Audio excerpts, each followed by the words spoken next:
পিতামাতার স্বপ্ন ছিল নবীর সুন্নাহ অনুযায়ী হাফেজ ছেলে তাদের জানাজা পড়াবেন, বড় হয়ে দুঃখ ঘোচাবেন সংসারের। তবে ছেলে হাফেজ হলেও সেই স্বপ্ন অধরায় রয়ে গেছে। আদরের সেই সন্তান শিকলবন্দি হয়ে আছেন 18 বছর। গরু সহায় সম্পত্তি বিক্রি করেও মানসিক ভারসাম্যহীন ছেলেকে সুস্থ করতে পারেনি। সৈয়দা মুনিরা ইসলামের রিপোর্ট।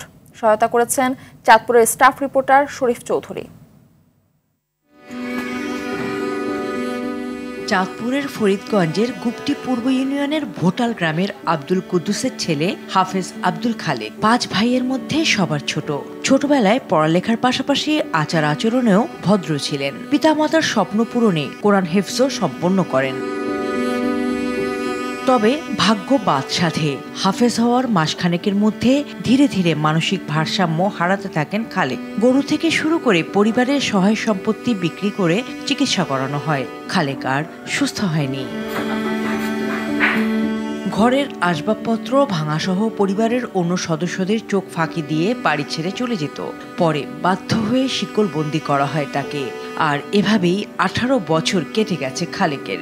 ছেলের এমন দুরবস্থা দেখতে দেখতে পৃথিবী থেকে বিদায় নিয়েছেন বাবা। ছেলের ইমামতিতে তার জানাজার শেষ আশাও পূরণ হয়নি। তাদের পারিবারিক অবস্থা খুবই খারাপ। ওনারা কৃষক, দিন আনে দিন খাচ্ছে, প্রতিদিন ইনকাম করে প্রতিদিনই খাচ্ছে। 4 ভাই আছে, এই ভাইয়েরা আসলে অমানবিক কষ্ট করতেছে তার জন্য। এক পর্যায়ে ওনারা এখন একবারে শূন্য।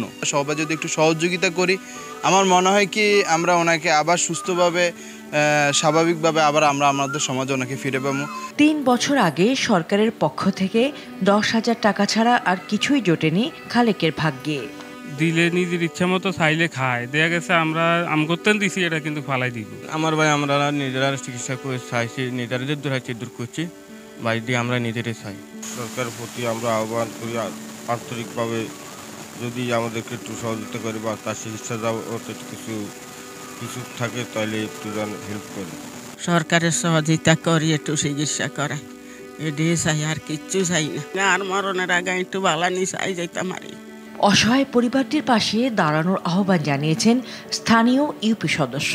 29 বাদা হাফেজ হওয়ার লগে লগে মাথা উঠে গেছে।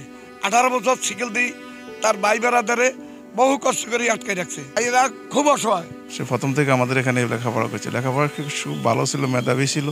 সর্ব জায়গা থেকে সর্ব অবস্থার জন্য সবাই চেষ্টা করি ছেলেটার সুস্থতার জন্য চেষ্টা করে, চিকিৎসার চেষ্টা করে। আমি সবার কাছে আকুল আবেদন জানাই। প্রতিবন্ধী কোটায় ভাতার সঙ্গে আগামীতে সহযোগিতার আশ্বাস দিয়েছেন সমাজসেবা কর্মকর্তা। পরবর্তীতে যে কোনো সময় আমরা যখনই কোনো অনুদান আসবে আমরা সেটার ব্যবস্থা করে দিব। যখনই কোনো প্রয়োজন পড়ে আমরা সেখানে যাব। প্রতিবন্ধী ভাতার আওতায় তাকে নিয়ে এসেছে এবং চেয়ারম্যান ওনাদেরকেও আমরা বলে দিয়েছি যে তাদের খোঁজখবর নিয়মিত রাখার জন্য। সরকারি কিংবা বেসরকারি সহযোগিতায় উন্নত চিকিৎসা পেলে স্বাভাবিক জীবনে ফিরতে পারেন খালেক। সৈয়দা মুনিরা ইসলাম, RTV।